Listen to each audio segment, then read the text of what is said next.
네, 대표용 2번 문제 보겠습니다. 2번. 죄행법정지에 관한 설명으로 옳지 않은 것은 모두 몇 개입니까? 이렇게 되어 있는데요.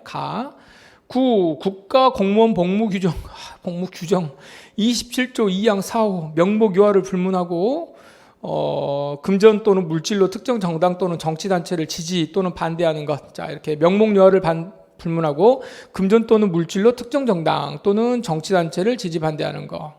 요거는 명확성의 원칙에 위배되었거나 모법인 국가공무원법의 위임 범위를 벗어났다고 볼 수 없다.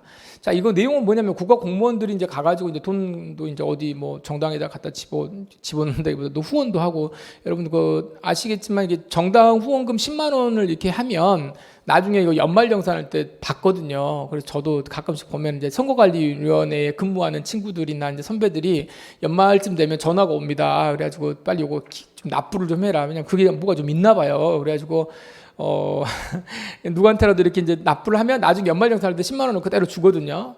그런데 공무원들이 이제 어떤 특정 정당을 지지하게 되고 이렇게 가게 되면, 이게 사실 우리나라는 좀 아직 정치적으로 좀 중립을 지켜야 되죠, 공무원들은. 그래서 예전에 노무현 대통령이 탄핵될 때 자기가 속한 정당을 좀 이렇게 우리 정당이 잘 됐으면 좋겠다 그러니까는 대통령이 정치적 중립을 위반했다, 뭐 이것도 하나의 그 탄핵 그 할 때 그 심판 사유 중에 하나였어요.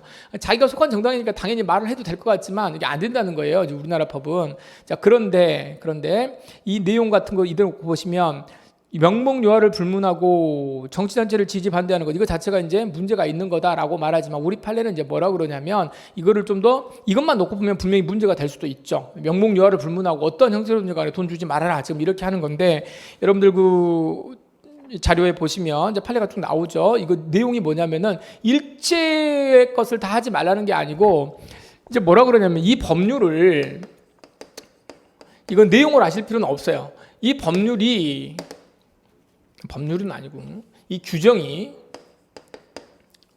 정치적 중립을 위한 거란 말이에요. 정치적 중립을 위한 건데, 이 법을 만약에 명확성 원칙에 반한다 그러면 이게 뭐가 되겠습니까? 그러니까 위헌이죠, 위헌. 만약에 이제 위헌 결정을 때려버리면, 명확하지 않다 이래버리면 어떻게 되겠어요? 공무원들이 다 돈 갖다 내버리는 거지. 그러니까 어떻게 하냐면 목적론적으로 어떻게 하면 이거를 이렇게 해석하는 한 이렇게 축소 해석을 하는 거예요. 축소 해석을 하게 되면 이거는 명확한데 충분히 알 수 있는 건데, 누가 일반 공무원들은 사실은 몰라요. 모르는데 누가 아는 거야? 법관이 아는 거야. 법관이. 지들이 판단하니까. 이거 이제 법관 이퀄 뭐라는 거야? 통상의 감정을 가진, 통상적인 법적 감정을 가진 사람들의 판단으로, 이제 말은 이렇게 하지만 결국은 법관이 내가 볼 때는 명확하지 않은데 지금 이렇게 본 케이스거든요. 그래서 그 내용들을 이제 그런 식으로 보시고 한번 판례를 보시면 되겠습니다. 판례 내용을 보면 이게 일체의 금전적 물질적 후원 행위를 금지한다는 게 아니라, 정당 활동이나 일부러 이제 좀 적극적으로 하는 사람들이 있잖아요. 그러니까 돈 내는 거는 괜찮아요. 그러니까 일부러 후원금 정도 내는 건 되지만, 정말 열렬적인 지지자가 돼가지고 국가 공무원인데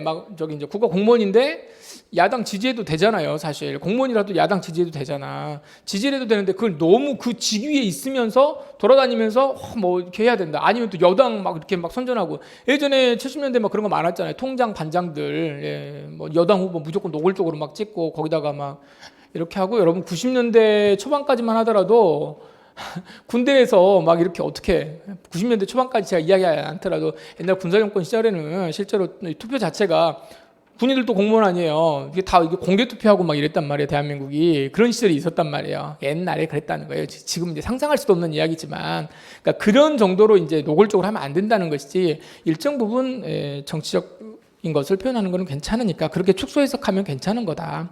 그래서 공무원 복무규정과 관련돼서 요거 괜찮다고 본 사례입니다. 벗어났다고 볼 수 없다. 자, 두 번째, 강간상해죄를 이례 범한 것 외에 과거에 성폭력 범죄로 소년보호 처분 나왔다. 소년보호 처분은 어떻게 해요? 소년보호 처분은 절대 고려하지 않는다. 그래서 그런 경우에는 해당한다. X입니다. 아니에요. 다 2011년 1월 1일 이전에 아청법 성폭력 범죄를 범하고 아직 유죄 확정 판결이 확정되지 않았습니다. 아직 그러니까 재판 중인 거죠, 이 사람. 재판 중인 사람한테 판결과 동시에 고지 명령을 선고할 수 있는 근거를 따로 두지 않았어요. 고지 명령입니다. 공개 명령 아니고 고지 명령. 이렇게 했다라고 한다면 그 법령 시행 이후에 이랬다면 이후에 이 된 사람만 고지 명령을 선고할 수 있다고 봐야 한다. 자, 보세요. 자, 범행시는 이쪽에 있는 사람이고, 범행시에는 뭐만 하는 거냐면 여기에는 범행시고, 자, 이제 법이 여기에서 뭐가 됐다는 거, 여기서 개정이 되면서 이 성폭력 범죄 저지른 사람들은 어떻게 한다? 이게 고지 명령이 내렸다. 고지, 공개 명령이 아니고 고지 명령. 앞으로 똑바로 해. 고지는 앞.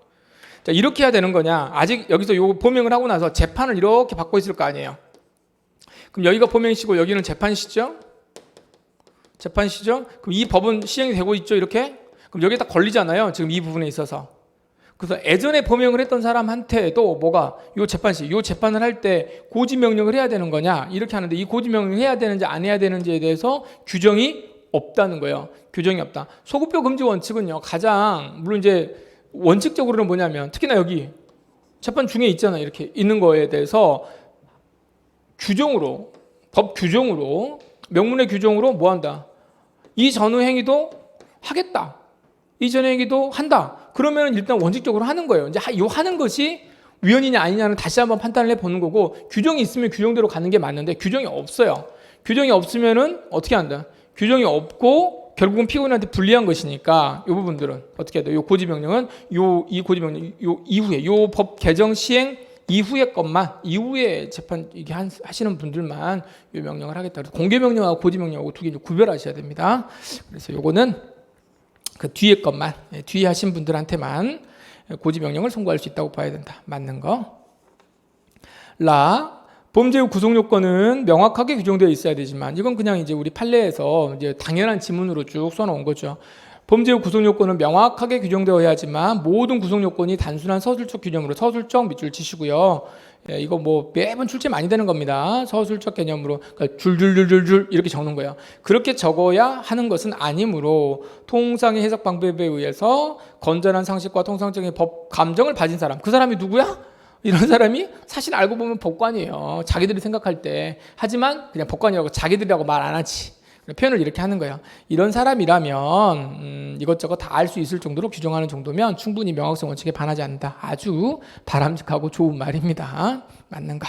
자, 위법성 및 책임의 조각 사유나 소추 조건 또는 처벌 조각 사유, 면제 사유 이런 것들을 유추 적용하는 거. 제한적으로 유추된 거예요. 제한에다가 몇 줄 주시고, 이 제한이 뭐예요? 축소하여. 축소를 시켜버리면 어떻게 돼요? 가벌성이 확장되는 거죠. 따라서 허용될 수 없다. 예. 이거 앞에 대표표 이용 문제에서 한번 이렇게 본 지문 같은데요. 여기도 맞는 지문입니다. 옳지 않은 거는 두 번째 거, 소년 보호 처분 받은 사실이 있는 거, 여기만 틀렸습니다. 나만 틀렸네요. 한 개가 답입니다. 답은 2번입니다.